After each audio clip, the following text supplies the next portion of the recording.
Sama memulai pembelajaran kita hari ini dengan sama-sama membacakan Ummul Quran surah Al-Fatihah. Bismillahirrahmanirrahim. Iyyaka na'budu wa iyyaka nasta'in.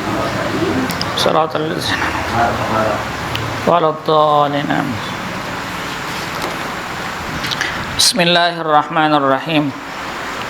Alhamdulillah. Assalatu wassalamu ala Rasulillah wa ala alihi wa sahbihi wa mawalah wa ba'du. Kita bersyukur kehadirat Allah dengan mengatakan ucapan Alhamdulillah. Salawat serta salam kita haturkan kepada junjungan Nabi besar Muhammad dengan mengucapkan Allahumma salli ala Sayyidina Muhammad. Bapak Ibu sekalian yang dimuliakan oleh Allah Subhanahu wa taala, pembelajaran kita hari ini sampai kepada bab at-taharatu. At-taharah. At-taharah.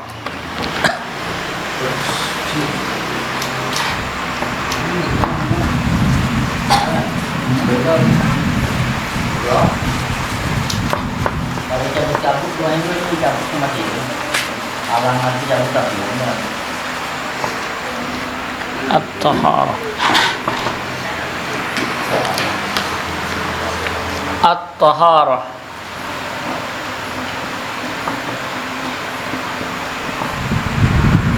At-taharah ini jangan diterjemahkan dengan bersih, karena konsep taharah itu bukan bersih, karena berbeda taharah dengan nadzafah.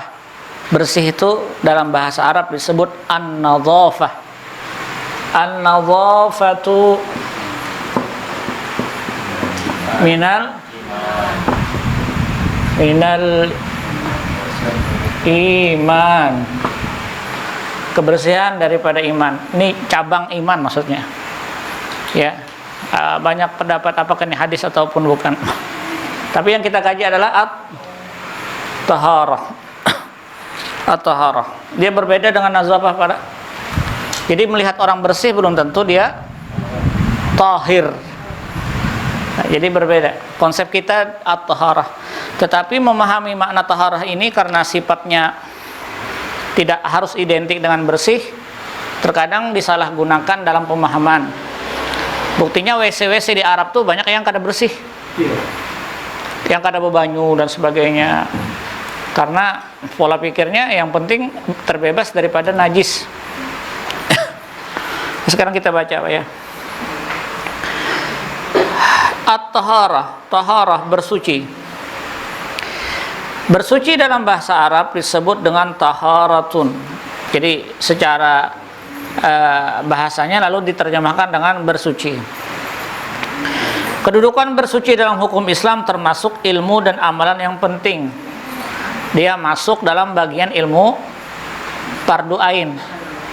Jadi ulun klasifikasikan kayak ini. Ilmu itu terbagi dua. Ada fardu ain,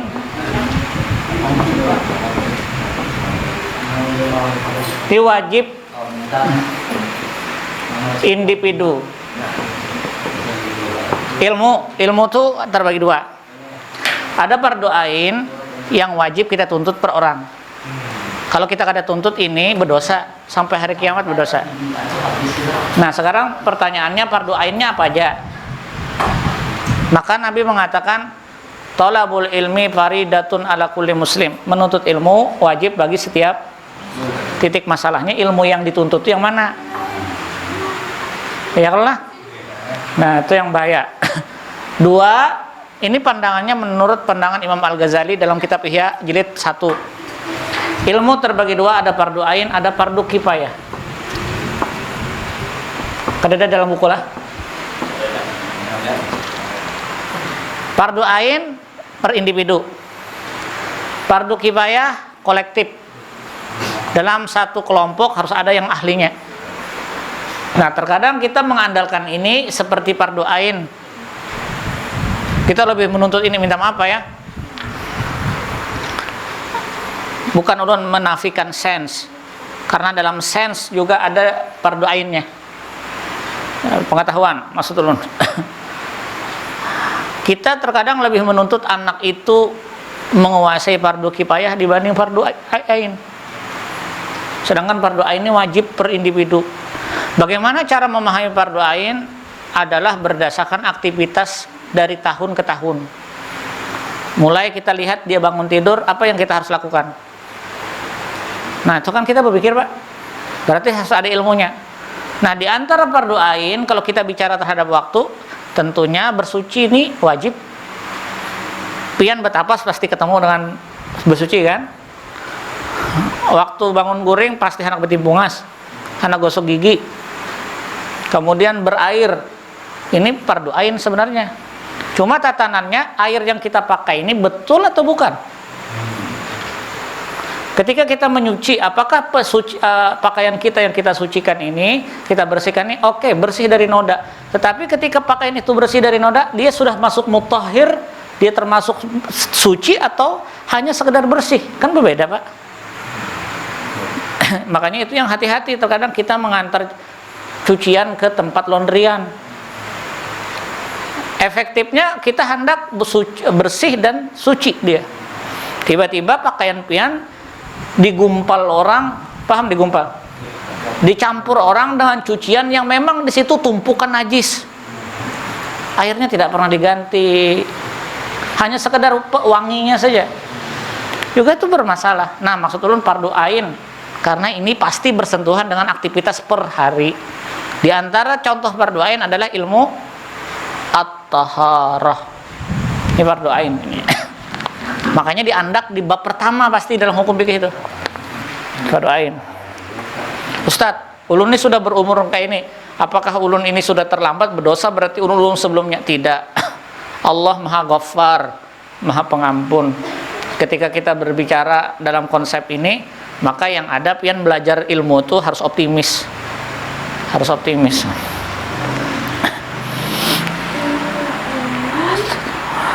Terutama karena di antara syarat-syarat salat telah ditetapkan bahwa seseorang yang akan mengerjakan salat diwajibkan dia suci dari hadas dan suci pula dari badan, suci badan, pakaian dan tempat dari najis.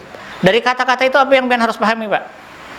Sekarang satu, kita kalau sholat harus suci dari hadas. Ulun hapus ya.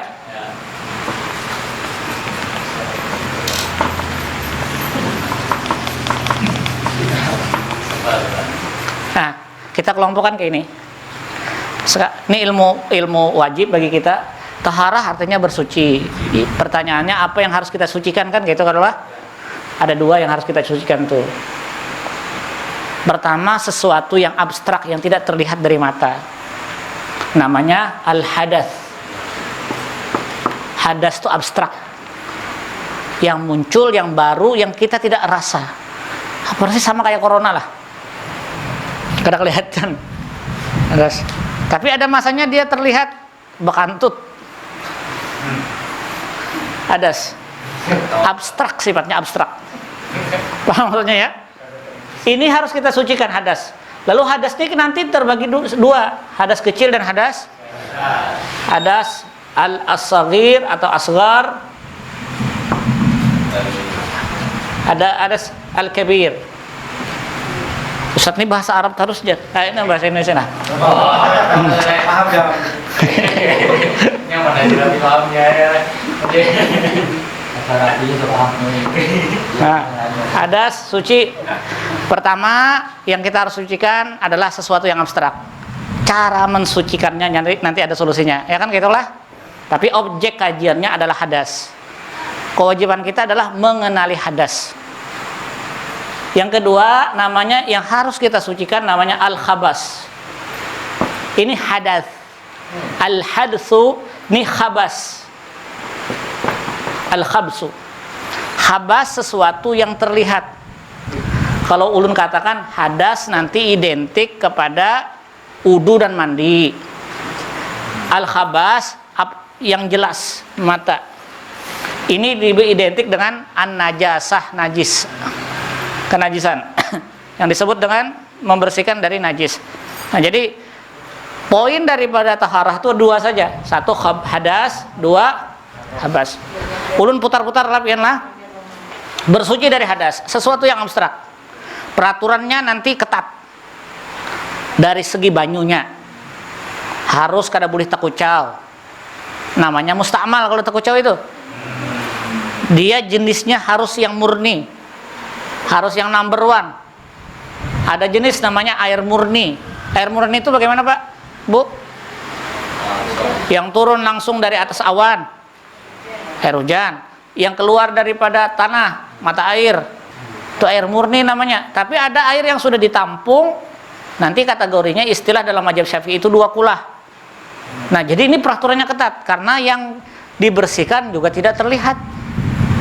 Paham maksudnya? Ini hadas namanya. Sekarang habas. Kita harus mensucikan habas. Cara mengenali habas ini bagaimana? Namanya bab najasah, bab najis. Najis ada 3. Ada najis besar, ada najis sedang, ada najis kecil. Nah ini Pak, simple sebenarnya, tapi ini wajib kita ketemu tiap hari. Ya paham maksudnya Pak? Nah ini habas namanya. Nah kewajiban pian sudah terpola nih di otak nih. Sucikan Anda dari hadas. Pertama, kenali apa jenis hadas. Yang kedua, cara mensucikannya. Kemudian mensucikan dari habas. PR-nya adalah mengenali istilah habas dalam bentuk bab najasah. Cara mensucikannya yang penting ini hilang. Tapi pakai banyu apa? Banyunya tidak seketat hadas. Karena banyu suci tapi tidak mensucikan juga bisa mengeluarkan ini, menghilangkan ini. Banyu suci dan tidak mensucikan tuh paham? Kalau ini airnya nanti hadas, airnya harus suci dan mensucikan. Bersih nih. Tapi tekucau. Bisa kita pakai? Tidak bisa, itu hadas namanya. Ini ketat nih peraturannya di sini. Kalau di sini masih ada keringanan. Banyu di kamar mandi sedikit aja. Tapi ditengok, bisa kan negasan bebasuh kami? Pada dan najis, berarti air ini bukan tergolong air mutanajis. Bisa tidak dipakai? Di hati kada ada apa-apa, berarti bisa. Asalkan jangan di hutan, ya Mang. Di hutan terus mencari banyu yang mengalir jar. Oh, bisa kena wisa kena. Nah itu ini konsep di dalam taharah. Mudah-mudahan paham. Sampai sini ada pertanyaan? Kalau bingung takutkan aja lah. Mudah-mudahan pian paham dari bab taharah ini dulu. Karena ini nanti refleksi atau pengamalannya adalah dalam keseharian. Mengenali hadas, habas. Ini habas nih. Hadaskah, habaskah? Nah itu kelihatan. Orang dulu Pak, Bu, saking ketatnya di dalam masalah najasah, habas, dari jalan WC menuju tempat sucinya itu bersendal. Masuk WC ada sendal. Saking takutannya kalau pina ada najis di situ. Apalagi kalau dia memelihara anak kecil. Anak kecil lagi terbagi 2, ada anak kecil perempuan dan laki-laki. Yang ketat yang mana? Perempuan yang ketat. Makanya perempuan dari kecil sudah susah dipelihara dibandingkan laki-laki. Firman Allah Subhanahu wa taala, "Innallaha yuhibbut tawwabina wa yuhibbul mutatahhirin." Innallaha yuhibbut tawwabina wa yuhibbul mutatahhirin. Sesungguhnya Allah menyukai orang-orang yang taubat dan menyukai orang-orang yang mensucikan diri. Apa maknanya? Orang yang memelihara kesucian pasti dia akan mendekat dengan taubat. Itu sudah rumusnya. Jadi ulun pernah belajar ilmu hadis dulu. Cara minumnya Rasulullah. Diceritakan wa kana sallallahu alaihi wasallam la yatanaffas inna syarbihi. Nabi itu tidak pernah bernapas ketika minum. Maksudnya karena napas ini masuk ke air kada bagus. Minum.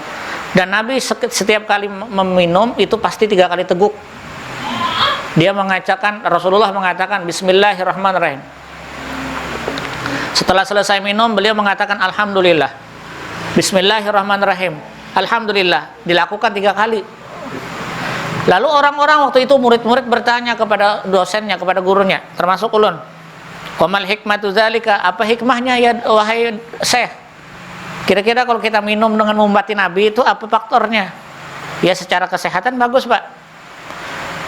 Ulun tanya, jawaban saya itu adalah ketika engkau minum mengikuti cara Nabi, Air engkau masukkan dengan menggunakan bismillah dan engkau lepaskan dengan alhamdulillah. Selama cara minummu seperti itu, maka selama itu kondisimu tidak akan bersentuhan dengan maksiat. Ulun terdiam langsung. Berarti mudah saja membentengi diri dengan maksiat. Umpat cara minum dengan Nabi, karena air mengalir di dalam tubuh. Pian puasa yang pertama dicari makanan ke minuman. Nah, itu sudah jawabannya. Pendorong untuk melakukan perbuatan baik, itu kata Syekh Muhammad Jibril pada mengajar waktu itu. Nah, sama dengan kondisi kata-kata innallaha yuhibbut tawwabina wa yuhibbul. Selama orang itu menjaga kesucian, selama itu dia mudah mendekat ke taubat. Itu anunya, syahidnya. Al-Baqarah 222. Bagusnya ayatnya anunya. Al-Baqarah 222. Jaka 212 lah, terus sableng. Taharah terbagi dua. Nah, ini yang kita jelaskan. Taharah terbagi dua. Pertama, taharah dari hadas, yang ini, atau sesuatu yang abstrak. Dan yang kedua, taharah dari khabas. Jangan salah sebut ya. Hadas dengan khabas. Khabatha. Al-khabathu sa, artinya kotoran. Dalam bahasa Arabnya itu kotoran. Hadas, sesuatu yang baru yang ada pada jiwa. Allah Subhanahu wa taala maujud. Allah taala ada, lawannya hadas. Sesuatu yang baru, yang muncul, yang diciptakan, karena Allah huwa awwalu wal akhir, itu hadas. Sesuatu yang baru, abstrak, yang tidak nampak sebenarnya. Sama taharah khabas dan hadas. Taharah dari hadas ialah bersuci yang dilakukan dengan cara berwudu. Cara mensucikannya nanti nih dua konsep. Satu, wudu. Yang kedua, nah, mandinya mandi kayak apa Ustaz? Berarti ada babnya, bab wudu dan bab. Ulun mempetakan dulu lah kewajiban kita berdoainnya nih. Sekarang kalau yang termasuk hadas besar apa saja Pak? Yang terlihat bagi perempuan, mengenali darah haid. Berarti wajib mengenal darah haid itu yang mana? Darah haid berapa? Dalam bukunya ada nanti. Warna darah haid itu ada 4. Bingung nih, darahnya bujur ke haid kah? Bujur ke haid kah? Apa warnanya? Ungu. Oh, rupanya luntur dengan selawar. Kecil, hadas kecil kelihatan, yaitu dari air kencing, kentut, ya kalau kah? Nah, ini hadas dari yang kecil, termasuk misalnya bersentuhan kulit laki dan perempuan. Ini hadas kecil. Nah, itu yang ulun petakan nih untuk mengenal pola-pola pemetaan terhadap ilmu yang wajib. Ulun minta maaf berdiri ya. Jadi taharah dari hadas ini cara mensucikannya menanti lewat wudu dan sehingga kalau kita katakan fardu ain, maka pian wajib mengenal wudu yang baik dan tata cara mandi yang bahari. Dulu waktu belajar Sabilal Muhtadin, saking takutannya mandi wajib itu di guru memandiakan. Kalau bina tersalah guru, tapi lakian sama lakian. Wah, ini gurunya lakian yang dimandikan bebinian. Nah, siapa yang nyaman? Gurunya. Banyak Pak itu kayak itu alirannya. Pak ini. Adapun taharah dari khabas atau kotoran ialah bersuci atau beristinja. Nah, solusinya nanti khabas nih kemana Pak? Istinja. Nah, ini yang ditanyakan kemarin oleh salah satu jamaah. Cara istinja yang baik. Istanja yastanju, istanja, naja asal katanya. Melepaskan diri. Istinja. Yang dilepaskan adalah khabas dalam bentuk an-najasatu. Najasah, najis. Berarti kita harus kenal dengan ilmu najis. Taharah dari khabas atau kotoran ialah bersuci atau beristinja. Bersuci sesudah buang air kecil atau bersuci dari air besar. Pak, kenapa disebut bersuci dari air kecil? Karena terlihat air kencingnya itu tidak terlihat. Bersuci dari buang air besar karena terlihat nampak. Habas itu kotoran, nampak nih, hadas tak nampak. Kemudian, dan bersuci dari segala najis yang ada pada badan. Tiba-tiba ada haratan sembahyang, Allahu Akbar, baju kok kendor, pas cacak, berak pas nempel masuk ke dalam sini. Kaitannya kan dengan najis. Atau waktu mau masuk ke dalam masjid terjajak tahi cacak, pas haratan hendak salam, ini apa nih, kayaknya tahi cacak, batal itu, tapi kalau mengulangi berbahaya kan, itu berbahaya itu. Tuh badan, pakaian. Nah ini yang belum katakan pakaian. Kita tata cara kita bersuci atau mensucikan pakaian juga terkait dengan ibadah. Kalau cara mensucikan kita betapas nih bermasalah. Ini contoh. Ini sudah sudah kita sucikan, bersih pakaiannya. Lalu biasanya pengharum molto. Orang membilasnya itu, ini bajunya sudah diputar di mesin cuci, kemudian terlihat nodanya sudah kelihatan hilang, airnya mengalir, lalu sebelum dibilas dimasukkannya di pengharum nih, masukkannya culup, tertumpuk lagi tuh. Maka kalau orang bahar itu untuk membilasnya biasanya dengan air mengalir. Ustadz, kalau mesin cucinya otomatis kayak apa? Nanti ada babnya kita bicara itu. Mau kada mau tuh harus banyak dengan air. Ya. Untung ada kena kepala.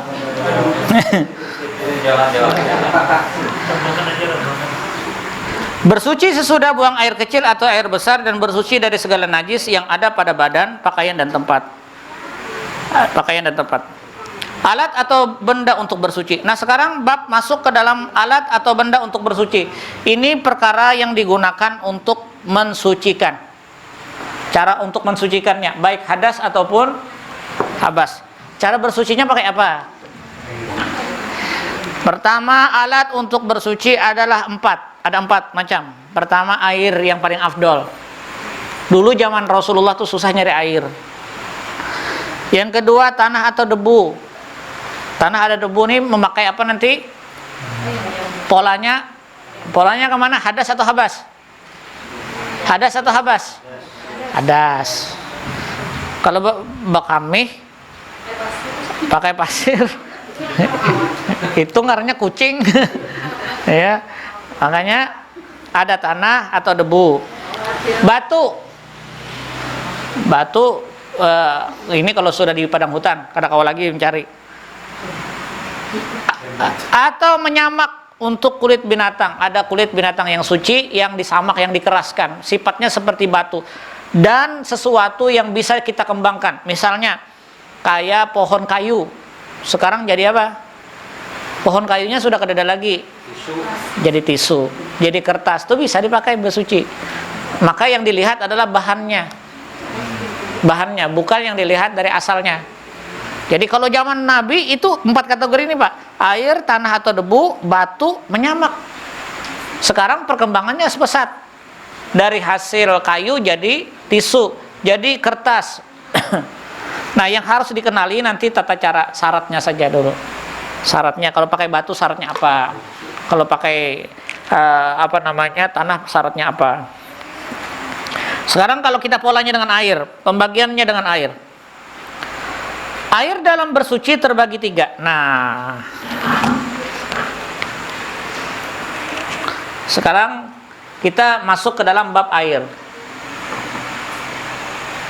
Air terbagi berapa? 1, 2, 3. Satu, air yang disebut dengan air suci lagi mensucikan. Dia suci lagi mensucikan. Ini namanya tahirun mutahharun. Dia suci, barangnya suci. Ini suci Pak, jernih. Tapi belum tentu bisa mensucikan. Kenapa belum bisa untuk mensucikan? Karena ulun sudah minum, terpakai. Nanti ada kategori air musta'mal. Air musta'mal yang tidak diakui hanya mazhab Imam Malik. Malik mengatakan air musta'mal itu tidak ada, karena Nabi pernah berudu melalui satu bejana dengan Aisyah. Jadi pian pahami itu. Rumusnya dalam mazhab Malik, air suci lagi mensucikan, dia hanya ada dua, air suci dan air mutanajis. Kalau Syafi'i pecah tiga. Ada air suci yang bisa mensucikan, maksudnya mensucikan apa? Mensucikan apa, Pak? Betul sekali, hadas. Air suci lagi mensucikan hadas. Kalau hadas bisa, khabas bisa tidak? Otomatis. Yang kedua, ada air yang suci yang tidak dapat mensucikan. Air suci biasa ulun sebut. Dia tidak bisa mensucikan. Air suci tapi tidak bisa mensucikan hadas, namun bisa mensucikan khabas. Ya kalau lah, maka melihat air itu yang dipandang. Ini jenis airnya yang mana dulu? Mudah-mudahan kada pusing apa yang menjelaskan nih. Bisa masuk. Air suci lagi mensucikan. Apa yang disucikan? Hadas. Air suci tapi tidak mensucikan, tidak bisa mensucikan. Tidak bisa mensucikan apa? Hadas tapi bisa mensucikan. Kalau ini nomor satu bisa dua-duanya. Ini bisa, ini bisa. Sekarang pertanyaannya, kategori ini apa saja? Kan gitu aja kalau lah. Nah, yang ketiga, air yang terkena najis atau air mutanajis, air najis. Mutanajis, air najis. Kalau belajar di Sabilul Muhtadin agak ribet pakai bahasa Melayunya. Atau di perukunan yang kayak ini teringan karena bahasanya bahasa Indonesia. Nah, yang ketiga adalah airnya air mutanajis. Kalau air mutanajis nih kira-kira kau dipakai tidak? Nah, otomatis ini kada kau dipakai. Contoh air mutanajis.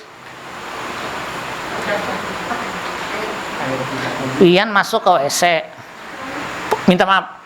WC kita itu dengan bejananya dengan baskomnya sejajar. Kalau bekamih berdiri lelakian memperancing ke sini. Kalau itu tidak mengalir maka berbahaya. Air kencingnya bisa masuk ke sini. Maka ketika kita mensucikan maka berarti kita menggunakan air mutanajis.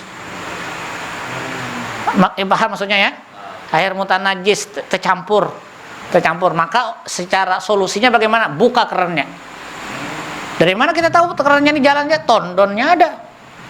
Kecuali tondonnya miris. Nah, tondonnya ada. Maka perkembangan teknologi akhirnya dikembangkan atas faktor-faktor yang kayak ini. Misalnya kayak di Saudi itu untuk menghemat air supaya pakai sensor. Karena orang kalau kada kayak orang India tuh buka sebuka-bukanya. Kada usah orang India, orang kita aja.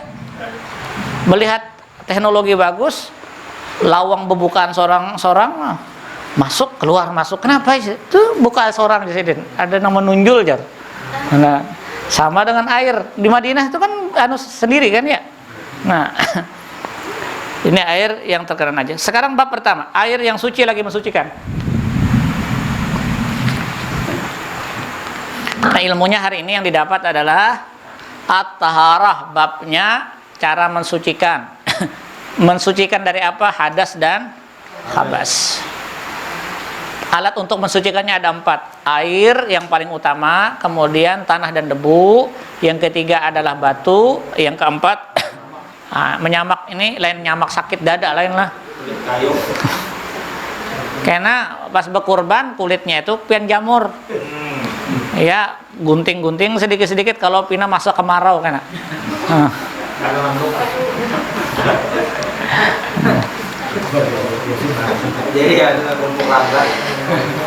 Air suci lagi mensucikan. Air suci lagi mensucikan. Ingat, air suci lagi mensucikan ini kalau kita singkat apa ya bahasanya? ASLM. Air suci lagi mensucikan.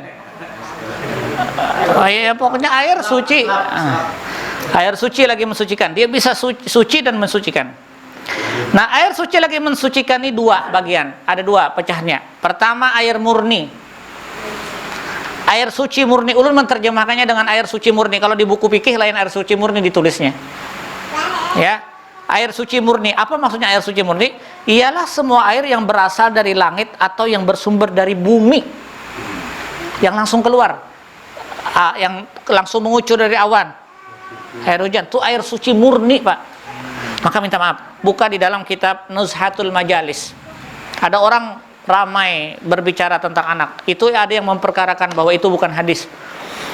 Tetapi itu tadi pada Hasan Al-Basri, dia lama tidak memiliki anak. Lalu bertanya, ya Hasan, ya Imam, wahai Imam, bagaimana saya untuk mendapatkan anak? Kata Hasan Al-Basri, memperbanyak istighfar kepada Allah. Banyak istighfar. Lalu orang ini banyak istighfar. Sudah banyak istighfar. Istighfar ini kan antara hubungan dia dengan Allah saja. Belum dapat anak. Kata Hasan Al-Basri, kau bawa air, kau bawa bejana, baskom atau ember, tanai ketika hujan turun, tapi tidak bisa menyentuh sesuatu apapun. Ini dari langit itu langsung gugur. Apalagi kalau ditanainya malam Jumat. Nah setelah itu minum air itu. Di situ dikatakan itu obat daripada kemandulan. Nah, ada yang mengatakan ini lain hadis. Ini adalah perkataan tabi'in. Ada yang mengatakan ini hadis. Jadi ada dua pecah. Tapi yang ulun tahu itu ada yang mengamalkannya dan berhasil. Ya, nah, ulun kalau ulun kaitkan dengan hukum fikih, karena dia adalah air murni, Pak.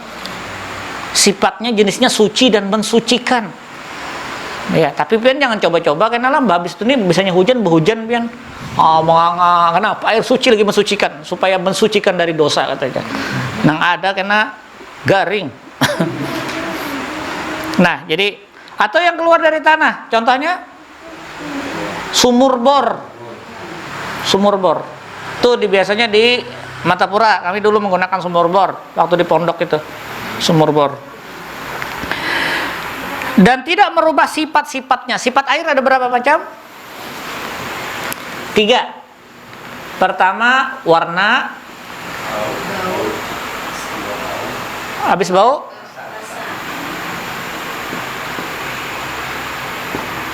Air kalau di gambut tuh kalau sudah musim kemarau, banyunya hijau. Wah, berubah nih. Berarti ini sudah ada perubahan warna jelas. Cium bau kada? Kada yakin dengan bau cebok minum. Saking hendak meyakinkan, oh berubah. Nah, itu berarti kada murni lagi. Kalau kada murni, sifatnya bagaimana? Tumpukan air itu banyak, maka dia akan berubah. Kalau dia banyak, makanya ada ukuran. Kadarnya berapa? 2 kulah minimal. 2 kulah minimal. Kalau tidak 2 kulah, maka tidak bisa dikatakan air suci lagi mensucikan. Sifatnya 3. Dengan sebab adanya benda yang sifat-sifatnya. Dengan sebab adanya benda-benda yang dapat merubah kesucian air tersebut. Paham, Pak? Dengan adanya sebab adanya benda yang dapat merubah kesucian air tersebut, paham?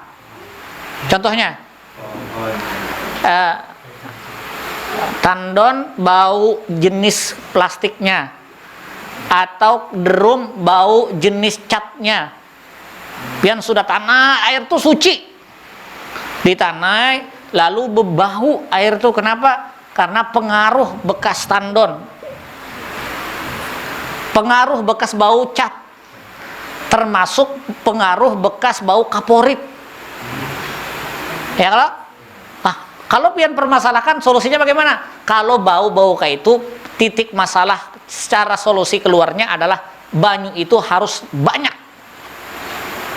Kalau dia mengalir, maka kalau ledeng itu kan bisa dipermasalahkan lagi karena dia mengalir banyak sifatnya. Nah, tapi kalau tertumpuk tidak sampai 2 kulah, nanti ada bilangan 2 kulah itu berapa? Berbau, perubahan warnanya, rasanya sudah, nah jangan dipakai. Berarti air itu bukan suci lagi. Ya. Nah, itu yang ulun katakan ada yang merubah dari kesucian air tersebut. Seperti air hujan. Nah, sekarang contoh air murni. Contohnya apa? Air hujan. Air laut, Pak? Asin kan? Kenapa dia asin? Karena bawaannya. Jangan berpikir air murni kita boleh berwudu pakai banyu uyah buannya aja. Kenapa? Karena banyu laut ini asin. Nah, itu terlalu tinggi otaknya. Ya. Itu dari bawaannya, ya kan? Air sungai. Jelas sungai kita ini macam-macam. Ya, kalau baunya, kalau musim ini bau ini, kalau musim ini bau ini. Air es. Air es ini bagaimana, Pak? Jangan berwudu pakai air yang ada di freezer. Di buku Ustadz ada, boleh air suci pakai air es. Yang dimaksud dengan air es ini bila mana kita hidup di kawasan yang memang iklimnya adalah musim salju, musim dingin. Jadi kalau pian ke Turki Pak ya, ada namanya Masjid Bursa. Di Masjid Bursa itu kubahnya terang. Lalu orang dulu karena air tidak mengalir sebagaimana kita, kada ada pipa ledeng bahari. Jadi orang pergi ke gunung untuk menumpuk mengambil salju. Sampai di bawah salju itu ditumpuk ke dalam sebuah bejana, bukan bejana sih, seperti kolam itu. Jadi ketika matahari keluar, dia masuk ke dalam menara. Jadi salju yang ditumpuk di dalam kolam itu mencair. Setelah mencair mereka bisa berwudu sampai ke sana. Ada di sebuah ibu kota namanya Bursa. Di Bursa itu ada masjid namanya Ulu Jami. Di Ulu Jami itu masjidnya, sejarahnya yang belum pernah tanya kepada pendiri masjidnya, ke imam masjidnya adalah menumpuk salju untuk berwudu. Lalu ulun teringat, oh ini babnya ada air es. Ada air es itu bisa untuk disucikan. Yang terakhir air embun. Embun kalau di kita embunnya sedikit. Di sebagian tempat kalau wilayahnya dingin embunnya besar, banyak. Embunnya banyak. Nah, embun ini namanya air suci lagi mensucikan. B, air yang berubah tetapi dapat digunakan untuk bersuci. Paham maksudnya? Pak, yang nomor 1 yang A, ini air suci dan dia mensucikan. Dalam kategori murni, bawaan dari langit, bawaan dari bawah tanah. Sekarang air itu sudah dibawa di tampungan, lalu dia berubah sifatnya. Tapi dia suci dan mensucikan. Nah, contoh yang kedua. B, air yang berubah tetapi dapat digunakan untuk bersuci. Ialah air yang sebagian atau seluruh sifat-sifatnya berubah disebabkan adanya sesuatu, namun tidak dapat merubah kesuciannya. Air seperti ini ada 5 macam. Nih contoh nah, jadi bab pertama air suci lagi mensucikan. Contoh pertama air murni. Ya. Kemudian lalu air murni ini ada yang ditampung dan sebagainya, lalu berubah dia. Ini jenis yang kedua. Dia bisa mensucikan. Nah, contoh-contohnya yang pertama, air yang berubah disebabkan karena lama didiamkan atau disebabkan adanya sesuatu yang timbul dari dalam air, baik dikarenakan ikan atau lumut. Air tuh banyak. Lalu di dalam tuh ada ikan mas. Kita pergi ke hulu sungai, biasanya ada kolam di depan masjid. Masih ada di Kandangan, di Barabai, di Hamuntai itu masih ada yang berwudu langsung yang besar tuh pakai sumur Pak. Terkadang ada yang menimbai iwak di situ.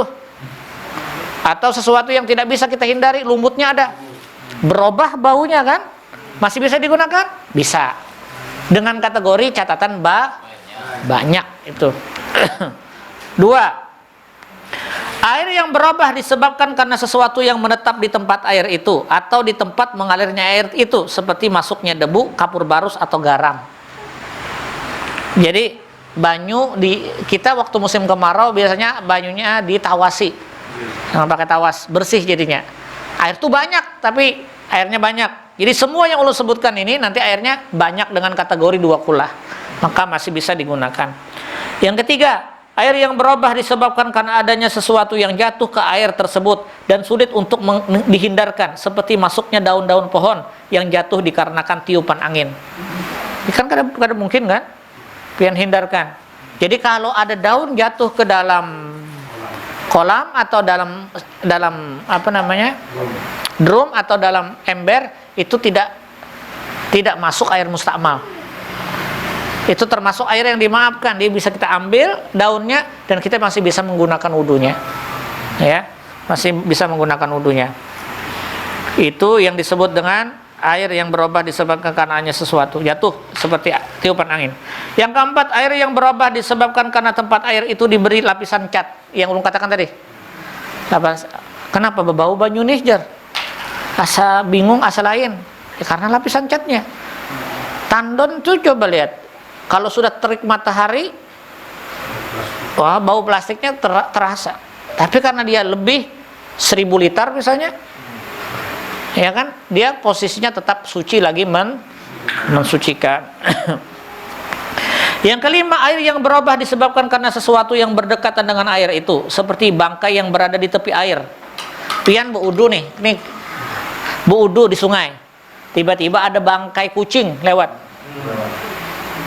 Bangkai kucing, atau orang dulu menimbai tikus tuh ke sungai, bolehkah itu diwudukan? Boleh, karena dia mengalir. Maka hindarkan. Maka dari situlah dalam agama kita nih kada boleh bekamih di banyu nang tegenang. Dulu orang bahari menyambatnya, hati-hati mengamihi banyu nang tegenang kalau pina ada iblisnya di situ. Siapa iblisnya? Nang bekamih itu iblisnya. Ya, karena memang kada boleh itu yang air bergenang. Sehingga air itu berubah karena bau bangkai yang dibawa oleh angin, atau karena adanya sesuatu yang bercampur dan tidak dapat dipisahkan seperti minyak dan mentega. Berwudu di sungai, di sebelah, tidak jauh daripada sungai itu ada pembasuhan mobil. Persyaratan menyemprot-nyemprot, sekalinya olinya guguran. Kita hendak berwudu bingung, tercampur. Apakah air itu tidak bisa disuci, tidak bisa dilaksanakan membersihkan hadas? Bisa, karena faktornya mengalir. Nah, inilah yang disebut dengan air suci lagi mensucikan. Kita habiskan dulu airnya. Yang kedua, air yang suci yang tidak dapat mensucikan. Maksudnya, air itu suci tapi tidak bisa mensucikan hadas. Nah, itu takdirnya apalah? Takdirnya, maksudnya penjelasan di belakangnya. Air yang suci yang tidak dapat mensucikan hadas. Ya. Air ini terbagi 3 macam. Dia bisa dibawa bersuci, dia bisa dibawa untuk membersihkan pakaian. Membersihkan pakaian ini bisa. Nah, tapi dia tidak bisa diudukan dan dimandikan. 1, air yang berubah karena bercampur dengan benda suci yang tidak dapat diperlukan, yang tidak diperlukan oleh air itu dan tidak pula berdekatan dengan air tersebut, seperti gula dan madu. Banyu gula. Ini bicara terhadap air yang tidak banyak, Pak. Banyu itu tidak banyak. Tiba-tiba ada gulanya jatuh seember. Berubahlah banyu seember ini jadi manis. Bisa tidak diudukan? Tapi bisa kada menyiram untuk kencing dan sebagainya? Tapi bisa bersamut.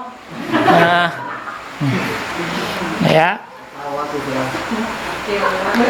2, air yang hanya sedikit yang musta'mal. Istamala yasta'milu musta'mal. Itu pakai ka ya. Musta'mal.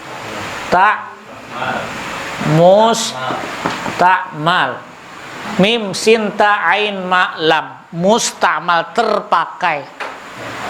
Bahasa kerennya apa, Pak? Air second. Air second kan? Kalau baru kan HP-nya ada HP second. Air pun ada air second. Air second itu air second namanya. Sudah terpakai. Air yang habis dipakai untuk bersuci. Wudu, Pak ya. Wudu kada boleh kan kalau kada pakai air yang suci lagi mensucikan. Ketika pian berwudu, bismillah, nawaitu wudu'a liraf'il hadas.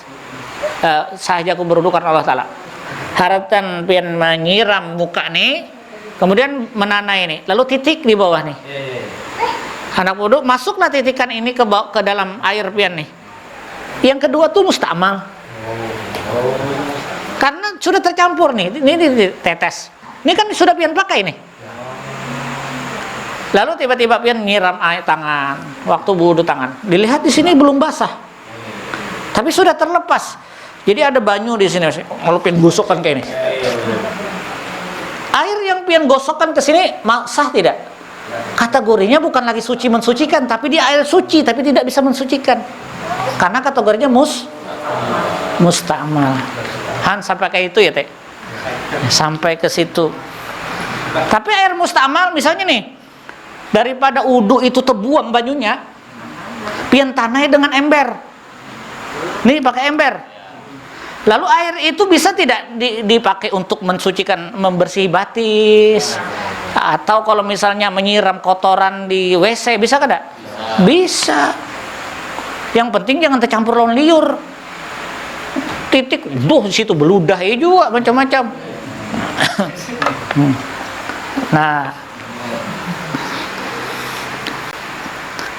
lihat nomor 7 Pak, nah di halaman 20 itu tetap di footnote-nya paling bawah.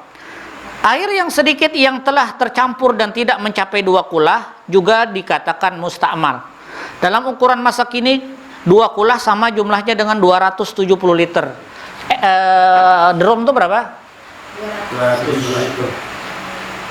270 liter. Demikian disebutkan oleh Dr. Wahbah Zuhaili dalam kitab Fiqhul Islam Muadilat. Ada juga yang mengatakan 216. Ada yang mengatakan 216, Pak. Ulun mengutip ini di dalam kitab Fiqhul Islam Muadilatu 270. 270 itu caranya bagaimana? Kalau dulu bahari 2 drum disambung orang. Ya kan ya? Itu bisa.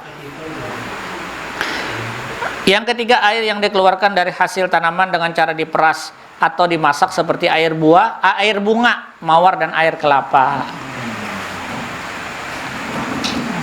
Allahu a'lam bishawab. Sampai di sini dulu lah.